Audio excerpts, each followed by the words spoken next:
Welcome to In the Know. We are here recording fresh out of the trade deadline, here to recap all the thoughts and emotions of what went down, how it went down, what's next, what should the Pelicans expect.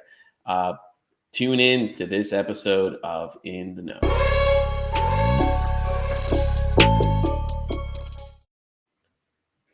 But first, this podcast is brought to you by Birdsall Law Firm, the official injury lawyers of Boot Crew Media, located at 918 Poydras Street by the Superdome. Give them a call at 504-523-5413. If you or someone you know has been involved in an accident, make sure to mention we sent you. Birdsall Law Firm, the official injury lawyers of Boot Crew Media. Mason, the trade deadline is over. Very, very exciting changes all across the league, including the Pelicans. Not really for the Pelicans, but sure. They change. They made a change. But yeah, dude, how you doing? What's up? What's happening? Not a lot. That was a wild day yesterday. Waking up. I woke up to the KD trade. That was I was traveling for work, and I joked about it on Twitter. But I was like, I'm sleeping 8 or 9 hours. And I'm gonna enjoy it. I'm not gonna wait up to see what trades are going on. And woke up and Kevin Durant's a son. So what a start to the trade deadline day. A lot of things that really didn't go, for no fault of the Pelicans, mostly didn't really go their way. Some West teams got better. The chances of really coming out of the West, even though there's a fully healthy team, is lower than it was before. Just because Kevin Durant is in the Western Conference and the Suns look like a legit contender. But yeah, we'll talk about all of it. How was the day for you? Yeah, the Kevin Durant stuff was, I was up at that time. It was a little bit more of a reasonable hour on Central Time. I was actually in the middle of gaming with some friends, and I got the notification. The Woj thing buzzed my phone. I looked at it, and I was like, wait a minute, is this one of those fake Woj accounts? And I'm like, no, it's a notification. It can't be a fake Woj account. And immediately I was just like, I am not going to be able to concentrate on whatever we're doing here. I need to kind of see what's up on Twitter. It was amusing and annoying to find out all at once, right? One, it was like the saddest victory lap I've ever taken. I'm like, I was kind of talking about it all week ever since Kyrie got traded. I'm like, Kevin's going to be next. Like, there's no way he stays. And everyone's like, oh, I don't know. There's no reason to trade him, blah, blah, blah. It's like, no, he's going to move. It's just a matter of when and what the offers look like. And, that all happened very quickly. And my first reaction was, Pelicans didn't get him. That sucks. What was the offer? Oh, Mikal, Cam, Crowder, 4 picks and a swap. Oh, the Pelicans could have beat that. That sucks. And so there was just frustration about why didn't they beat it? What's going on? And then immediately it was like problem solving mode. Oh, they don't have Kevin Durant. Can they go steal Mikal? Can they get in the middle of this? Can they go get Mikal Johnson? Mikal Bridges, not Mikal Johnson. Mikal Bridges. And Mikal Johnson sounds like a Russian Magic Johnson. Anyways. But yeah, can they go get Mikal Bridges? Can they figure something out? What are they going to do? Is this impact what they're doing at the deadline? I immediately fired off some texts. Unsurprisingly, they were people involved in the league and the team were awake at that night.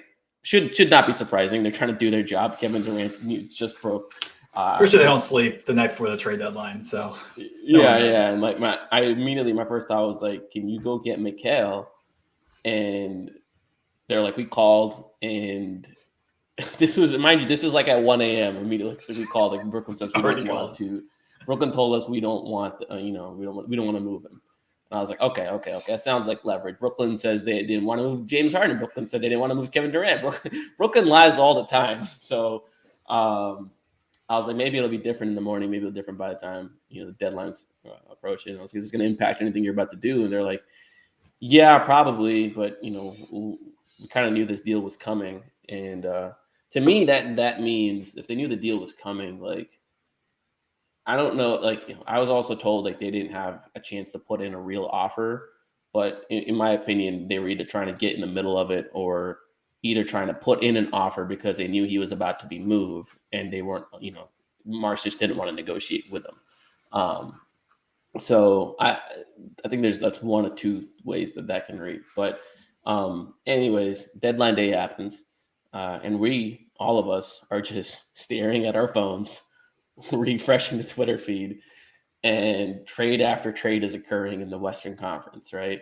Oh, the Lakers got, I don't know, Mo Bamba and whoever I think they picked up a couple people. I don't really care Yeah, for it from Utah, anymore. Beasley, Yeah. Vanderbilt. Well, that happened prior. The Beasley Vando stuff happened not on deadline day, right? Um, but the Clippers, oh, they got Eric Gordon. They did this. The Portland Trailblazers, they just kind of become pretty depressing. They're just Matisse Thybulle. Woo! Although they are the only team that get a first round pick for somebody, so it was a lottery protected. But like, there's so many second rounders flying around. And of course, the Blazers is the team that get a first for Josh Hart. So they're good for them. Silver lining for them. But yeah, still a weird day for Portland. But yeah. So the Nuggets got Thomas Bryant. Various Western Conference contenders, keep on getting better. In addition to Kevin Durant stuff, and you're like, okay, when is the Pelicans thing gonna happen? What's going on? And the fat load of nothing. And then the Josh Richardson news dropped, and the immediate gut knee jerk reaction was disappointment. Like, oh, great.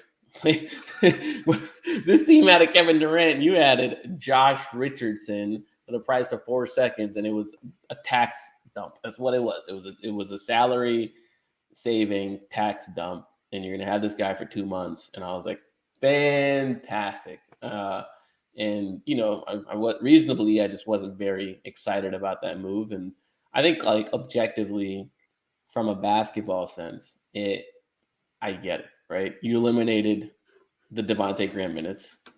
You eliminated the two small guard lineups. This guy's made more threes than Devontae this season. He's bigger. He's a better defender. I get it. You pay 4 seconds to get out of under that contract. But I guess before we move on to like what happened afterwards, what was your reaction to all of that happening, and then subsequently the Josh Richardson trade? Yeah, it was wild to see all this stuff flying around, and it's funny because when the Lakers made that trade with the Wizards and kind of started the stuff a week ago, the one thing I thought about when they traded 3 second round picks is like, this is the second round pick thing is because teams don't want to trade first, right? And it's also like it's a finite resource because you can't just you might be able to buy them in the offseason, but you can't really create them during the season. And so that's kind of what you saw with the Lakers. They traded Thomas Bryant away to get back those three picks, and then they moved and got Bamba. I don't think they had to trade 3 for Bamba, but maybe just 1. But it was interesting to see how second round picks became the currency of this trade deadline. And the Pelicans are almost trendsetters with the Mirotic trade a couple years back with Milwaukee. But yeah, then the Pelicans get Josh Richardson, and it's I think there are levels to this, because if you're looking at it in the vacuum of like how do we cheaply make the team better for this season. I think the number of seconds is a little rich, but Josh Richardson does make this team better, even if it's kind of Willie Green's fault that he makes the team be better, because Devontae Graham's been used maybe a little too much. But yeah, I mean, it's a little frustrating what it likely implies. And it's, obviously disappointing in the context of the rest of the Western Conference. Other teams made steps to get a little bit more than the Pelicans. And look, I'm not even like upset that the Pelicans got Richardson and like the Grizzlies got Luke Kennard. Like I think I'd rather do what New Orleans did than go get someone like him at what he was making in the kind of the duration of his contract. But it was just kind of hoping maybe there was some kind of middle ground where you add a player like Josh, maybe a little bit better, but also has a year left on his contract additional. So you keep that tradable salary, but you upgrade the roster. But no, I mean, that didn't happen. And it just looks more and more like it was a near-term tax move just to reduce your risk longer term in terms of being able to get out of the tax if you need to. Yeah, I mean, that's where the vast majority of my disappointment comes from. I did not expect them to rush headfirst into the tax this season. That's not what I'm dinging them on. That's not my area of ire or gripe. I'm also not dinging them on the fact. So like later on, after the deadline passed, I, kind of got like information on how some things went down and what the status of some stuff was. And regarding like the OG Anunoby stuff, I think the reporting, most of it's already out there now.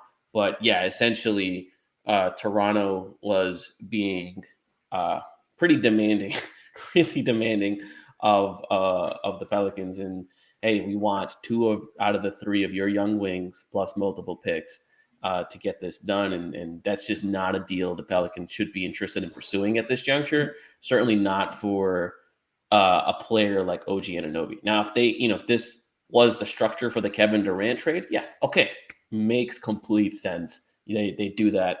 But like for OG Anunoby, like, yeah, like get real. It's just not going to happen.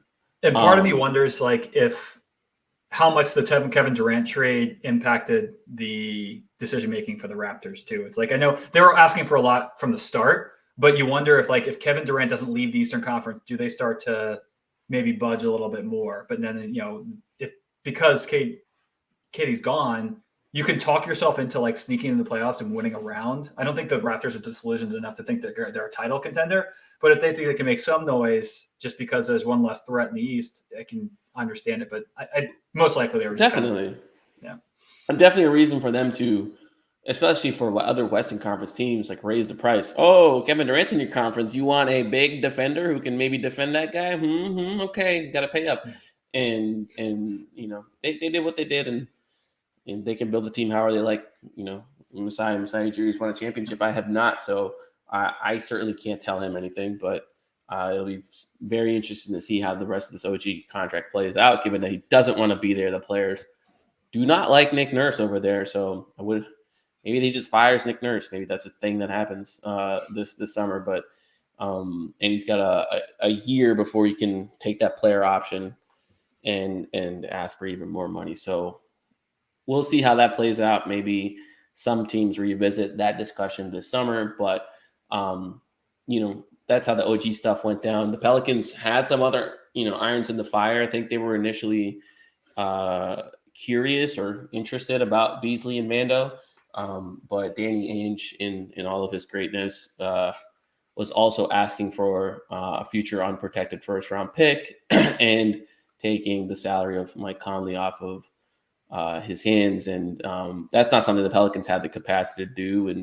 And the Jazz ended up getting a protected pick, which is kind of perplexing that they weren't able to apply more pressure on the Lakers.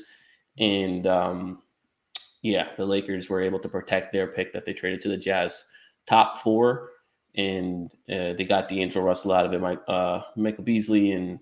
Not Michael Beasley. And that immediately goes to 2 seconds, right? If it doesn't convey. Correct. So there's no, they have the flexibility to trade the next pick. The protections aren't encumbering the 28 pick. So that's what went down over there. And with the John Collins stuff again, it was just like, okay, this doesn't make sense for us to put in the asset that would be required to get him. Where's the net upgrade for him? How are we opening up minutes, et cetera, et cetera. Like the downstream effects of getting him versus the cost required to get him, the trade-off wasn't worth it. If the trade-off would have been worth it, I think they were just looking at something very nominal where, if it was something like Jackson, Devontae, Najee, and like a fake first-round pick that doesn't really convey. I think that would have been more up their alley. But Atlanta chose to hold on to John Collins for the 5th year in a row, and that'll be an interesting thing moving forward. So the Pelicans, it just doesn't seem like they had a lot of options, and the areas where they could have perhaps overpaid on, I think they just saw the lay of the land a little bit. They read the room. Okay, Kevin Durant's in our conference now. We're not exactly healthy. We don't need to be in the business of making aggressive moves at this juncture. Let's wait, regroup, get healthy, see what happens. Not entirely saying their current approach or is a risk-free one either. They may never get healthy. They may never have a better window, or maybe like, hey, Durant came here and, the Suns aren't healthy or the rest of the West ain't healthy. Maybe this was your best chance. Who knows? And that stuff is impossible to predict.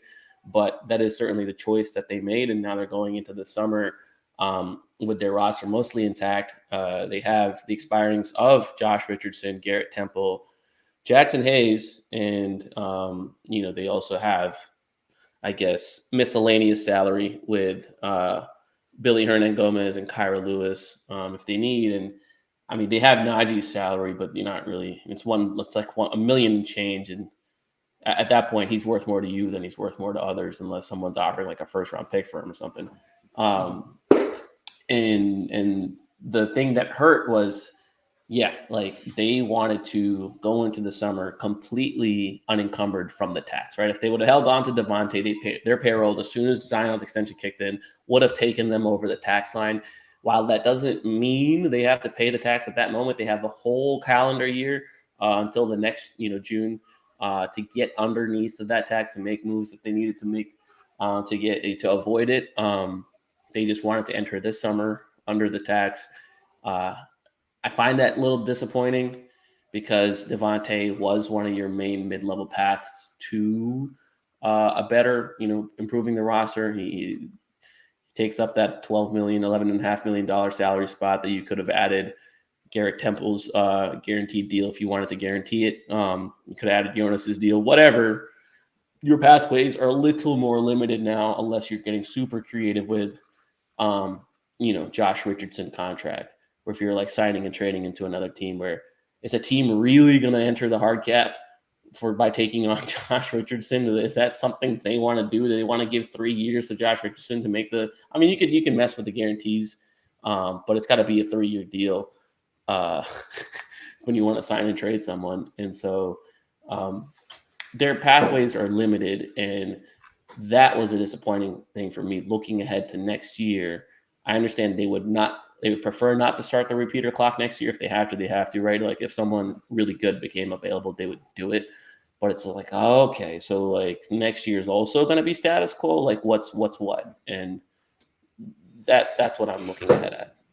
Yeah, I mean, like you can't convince me that was one of the reasons I identified too as why you do it now is because you're worried the price to do it would be worse, would be more elevated in the summer. And that's not even saying that's the likely scenario. It's just the possibility that it costs you more because teams are trying to force your hand. But like they paid 4 second-round picks to get. I mean, we can call like one. What do you think? Like 1.5 picks for Richardson and 2.5 picks to dump Graham, or you think it's even more skewed towards Graham?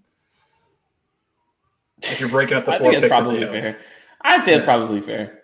Yeah. So look, I mean, I think they're probably a net pick, like in terms of like they paid too much by like 1 pick, but whatever.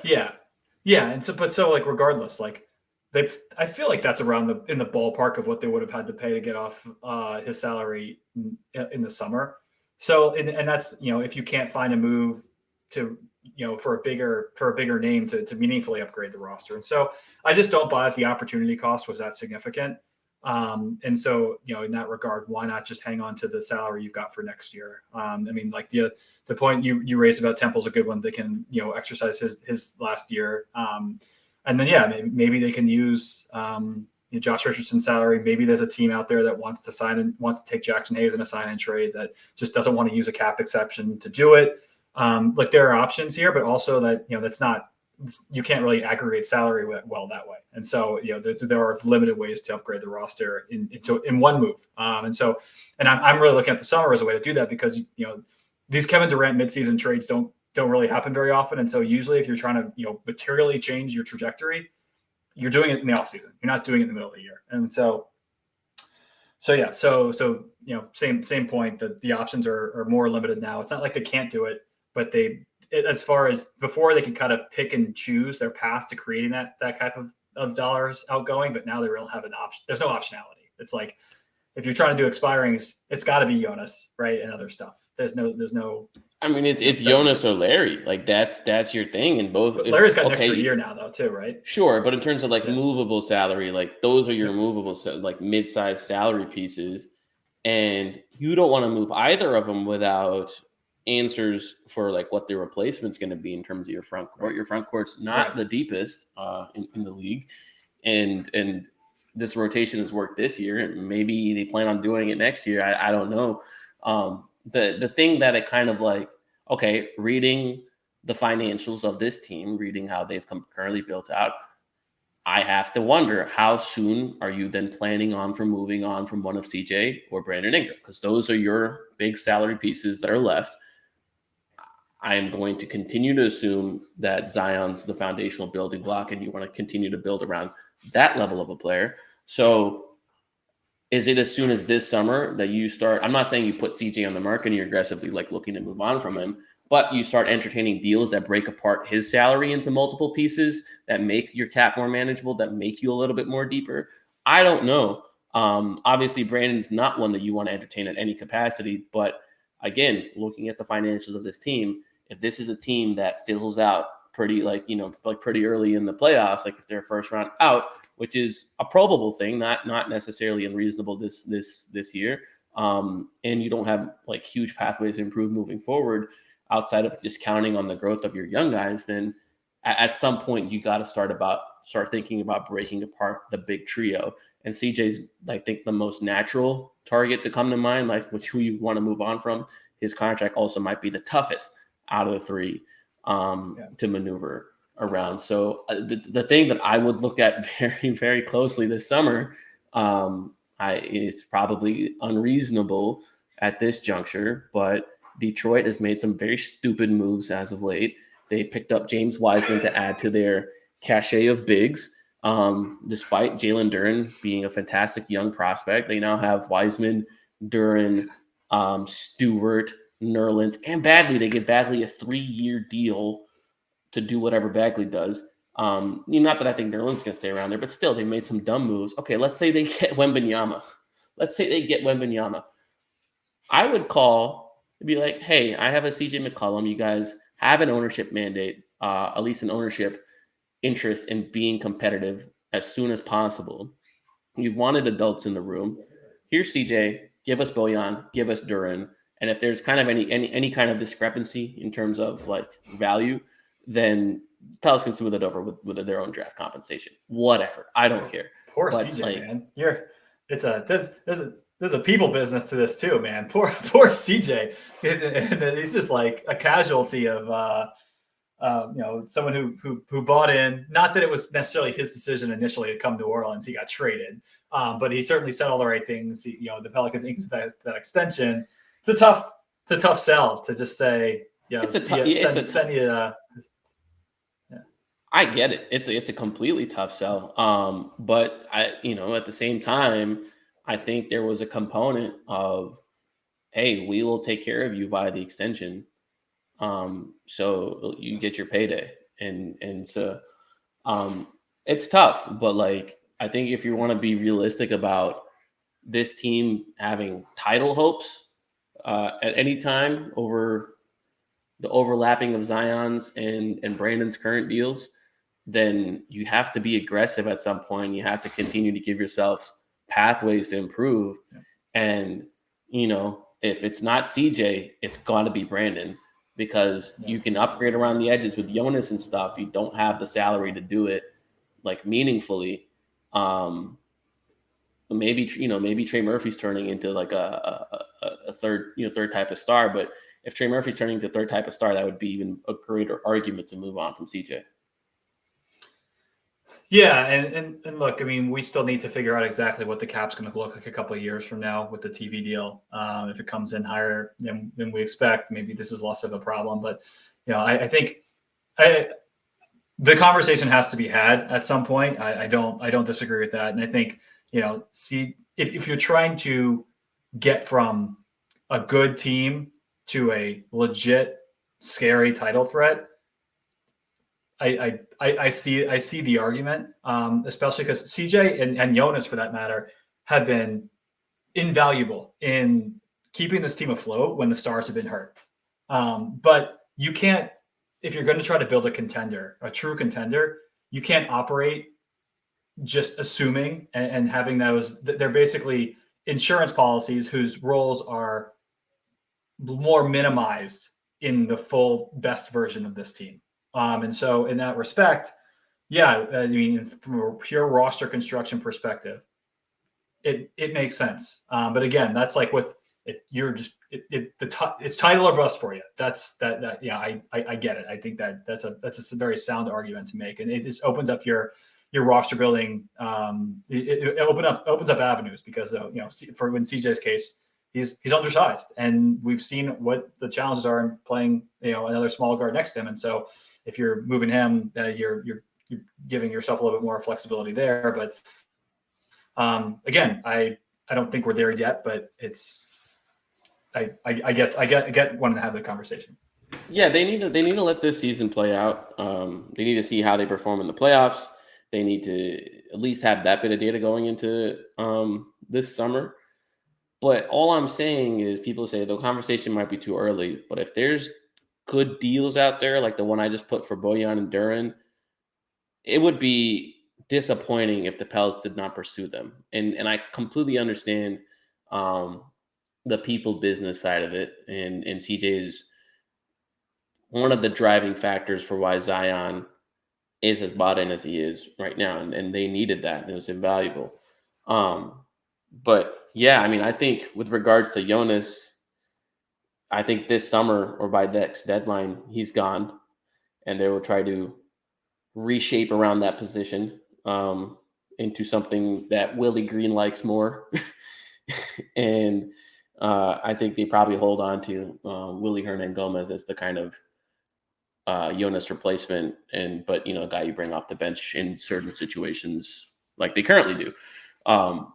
But again, they just with Jonas, you look at the bigs that are out there, like there's just not that many options for them to like truly find a needle mover. Like how disappointing would it be if they combine Jonas and Temple and they just got Miles Turner, like, and they had to pay a pick for that. Like that's the move that they, and like that would just be disappointing. But that just, those are the kind of moves available to you now because you no longer have Devontae Graham's salary, and that's tough. And so I think Jonas is the first one that's going to be impacted by the sort of bookkeeping mess. And maybe it's not unfair to call it a mess, but by the bookkeeping. And I would not be surprised if CJ is soon to follow after that. But it's probably premature to say like, hey, like next season's the year when they start looking at CJ, but they really should figure out like if they have a way of sussing out that value, and if a team is really interested in him, next year would be the perfect time to do it. Because I think every subsequent year his value is going to get lower, and and teams are going to like really hold that contract over you. Whereas like some team can talk themselves into needing CJ in the way the Pelicans needed him last year, and I think that team could be Detroit. It needs to be a young team looking to win that needs adults in the room. Yeah.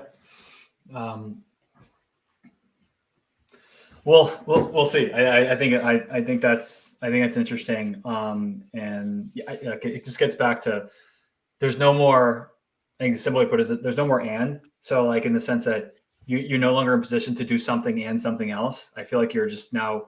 It's one thing. You've got to do one thing. If we're putting like the CJ conversation to the side, it's just you have one way to meaningfully make a upgrade. And look, the Pelicans are far enough under the tax now. They can use, I mean, depending on how the rest of the season goes, what their draft looks like, they didn't use the mid-level last year. They could use it this year. And who will see who's available. The free agent class is nothing special. Let's just put it that way. So that trickles down. Who the people who, if there's more money to be spent than players out there, then players are going to get more money than maybe you should pay them. So that's a consideration. And so there are ways. It's not like the Pelicans have zero ways to upgrade the roster in the summer. I feel like that's something we can't lose sight of. They have cap exceptions, and if they're far enough under the tax, they'll use them. It's just what are the players you're getting, and then that allows you to maybe make a midseason move, but it's not going to help you make a big move when all the other action's happening this summer. No, for sure. So yeah, they're walking a tighter rope now than they were in the future. Ironically, I do think like this is where the Pels do some of their best work, is when they kind of have this They have to be flexible around the barriers of the tax and other stuff. I do think they're pretty creative with their cap deals and others and just trade structures when they are having to maneuver around this stuff. But we will see. We'll see how they regroup. For now, they got to finish out the season. Hopefully, they can avoid the play-in. They're currently slated at 7. West is bunched up, so it's not an unreasonable thing for them to avoid, but it depends on the health. Once again, we don't know what's going on with Zion Williamson. I'm a little scared. I'm a little worried. I don't want to press any kind of panic button yet. We don't know, so I'm not going to get carried away. But he was supposed to make his return tonight versus Cleveland or versus OKC. That was kind of like what the buzz was around the team. And so he was nearing return. There was a conversation with Billy Green, I believe, at the Atlanta game, before the Atlanta game on Tuesday. And he's like, I don't expect him to return, or I don't expect to see the starting lineup before All-Star break. They asked him again at the practice the next day. Similar statement was uttered. So Zion wasn't at the game versus Atlanta. He did not attend that one. He was at shoot around. So did something happen between now, that shoot around and tip off? I don't know. I wish they would be more forthcoming with the nature of his injuries. And that's something we've wished for 4 years now. Yeah.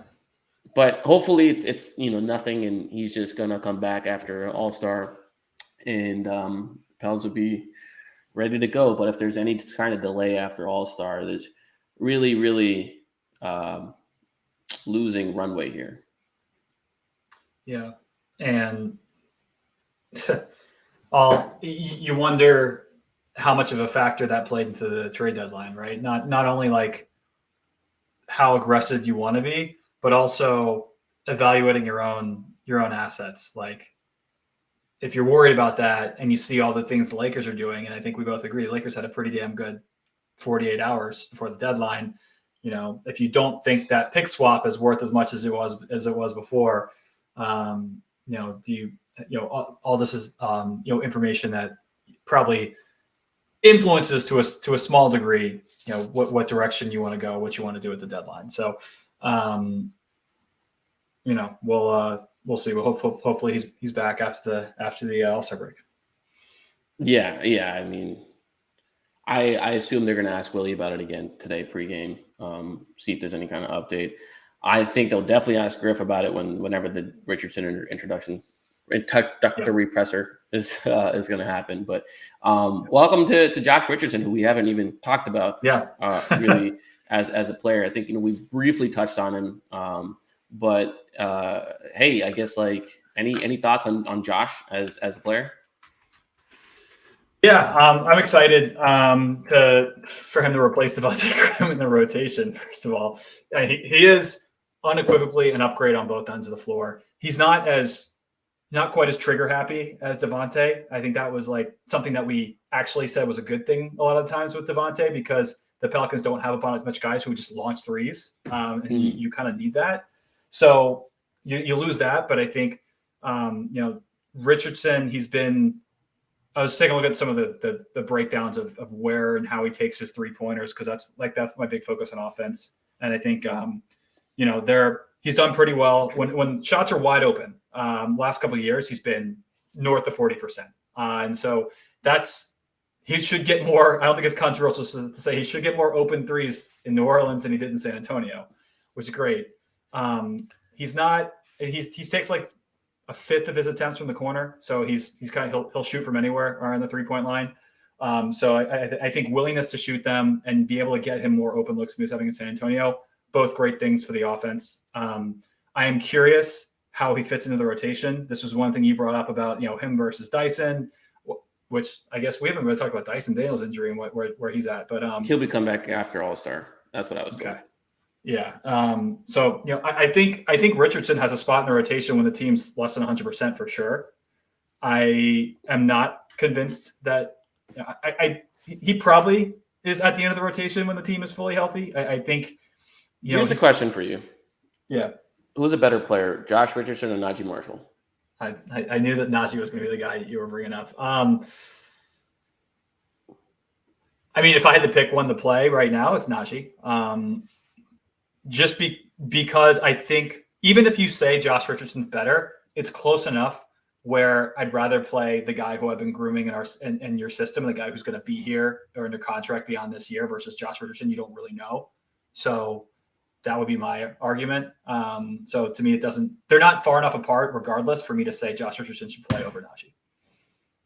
Yeah. And I think the biggest thing Josh brings is nights where Jose doesn't have it going, Najee doesn't have it going, I guess Dyson doesn't have it going, whatever. You get another look that you can throw without compromising your defensive identity. Right. And he is pretty creative in the pick and roll. He can get downhill off of screens. He can get to the rim, and he's not a real playmaker, but he can make some nice reads when the defense is collapsed. And so it's a little bit of a different look on offense. Certainly, I think he's a more dynamic player than Devontae. Gives you a little more rim pressure. I mean, I think I would probably give more rim pressure than Devontae. But yeah, he gives them the ability to throw yet another wing-sized defender at the Lukas of the world, the Kyries of the world, the Ja Morants of the world. And this one doesn't necessarily compromise your offense. And now I think you have this like pure bench unit that's more enticing to me than it was before. Of if you throw out Jose, Josh Richardson, Najee Marshall, Dyson Daniels, and Larry Nance, I'm excited by that. Like that's a fun gross. like You're a sick man. That's an exciting all backup unit in a way that that's an exciting unit where nobody scores on either team. But like at least there, it's neither team. Whereas before, if you had Jose and Devontae out there in the backcourt together, you're just like panicking about what one scoring guard's going to do to that lineup. So I don't know. I think that group is like super switchy apart from Jose. But Jose's gonna be a pest to anybody. So like it would be fun to watch. The offense would be a slog, but I don't think it's any more of a slog than when Devontae Graham was out there. Yeah, it just in a weird way, he kind of gives you the hybrid thing that you've lacked between Josh Hart and Nikhil being not on your team anymore. That's interesting. Okay. And it's like he's neither of those guys, but yet he has characteristics of both of those guys, and you've kind of missed that piece on your bench. And yeah, with Zion healthy, I'm a lot more interested in the kind of unit that you propose that just generates a bunch of steals, gets out in transition, forces turnovers, and plays a very fast-paced brand of basketball. I think historically Zion plus those kind of players has had a lot of success in, versus opponent bench units. Like those are pretty quick boosts, at the end of the first quarter, beginning of second, et cetera. Those type of units get a lot more fun. And I think now you can, if they're smart, what they would do is they would play Jonas with some of those units. I think they got to start playing Jonas more against opposing benches and less against opposing starters, particularly with, really talented ball handlers and pick and roll players who will put him in that kind of a that's coverage. What they're going to do. Yeah, because that's what they're going to do in the playoffs. So, like, if you're going to do that in the playoffs anyway, you may as well just start doing it now. Here's a question I have, and I know the answer to it, but philosophically, I have to ask it. Should they just rip the Band-Aid off and start Trey Murphy out the All-Star break? Well, whenever Zion gets back on the court. So bench Herb Jones? Yes. I don't know that I'm not passionate about this either way. Like I would get it. I think they're going to end up closing games with Trey Murphy. So the question is, do you also want to start him? I don't know. I'm Willie, skeptical. Yeah, we can't guess Willie. Yeah, I'm just skeptical. Like I've seen way too many games where Trey plays 1 minute in the fourth quarter, and that's at the end of games when they desperately need threes and they're down by 11. You've seen a noticeable change in how he's played the last few games, though. Like he's finally launching them. Like I know he's making them, so like there's a correlation there. But like And so we'll see. The next time he gets into a shooting slump is when I think we'll really see if he's changed, right? If he's really launching them because they're finally getting him the ball. Like, I think they're like Brandon. Like, we can't understate Brandon being back and being a much better passer than whatever the Pelicans are putting on the court. Like they were just so bad on offense those few games. There's 10-game losing streak, including the ones that Brandon came back towards the end. And I think they have made the necessary changes. I mean, look at Herb Jones' 3-point attempts, like the last game. Like, one 3-point attempt, and they managed to get CJ and Trey combining for 21. They've had multiple games over that 10-game stretch where they only attempted 21 as a team. That's pathetic. Like, what's going on? And so, like, I don't think they've like totally figured it out on offense. But I think they're making changes in the right direction, at least emphasizing different things, the smarter things. And so we'll see if that continues. But I think Trey not shooting is as much of a product of how their offense functions as it is his own thing. And I would put more blame on the offense and the play creators than Trey on that front. I agree. To a point, because I feel like I have, like, throughout the season there have been times where I'm like, Trey's open, pass him the damn ball, and like it didn't. But at the same time, I do think he's been a little timid about taking, like, he should have been taking more. And I don't know if that's a product of Willie Green benching him quickly if he's not making them or what, but they need him. He's got to shoot for the team to be the best version of itself on offense. And so I'm glad that's finally starting to happen. They need him. Yeah, they need him to basically be the third best player while Zion's out. And they'll, like, if they can do that, they'll win a lot of games. Yeah. Anyways, I appreciate you guys for tuning in with us. We have to do a shout out to our partner, DraftKings Sportsbook. Are you ready for the biggest Sunday in sports? DraftKings Sportsbook is an official sports betting partner of Super Bowl 57. Has all the Super Bowl action you need. New customers can bet just $5 and get $200 in bonus bets instantly. Plus, all customers can get in on Super Bowl 57. Excitement with DraftKings. Happy hour super boosts. Check the DraftKings Sportsbook app every day between 6 to 9 p.m. EST to see what prop bet will be boosted.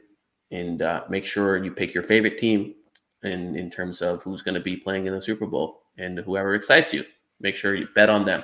Download the DraftKings Sportsbook app and use the code BOOT, B-O-O-T. New customers can get $5 on Super Bowl 57 and get $200 in bonus bets instantly only at DraftKings Sportsbook with the code BOOT. Minimum age and eligibility restrictions apply. Please see show notes for details.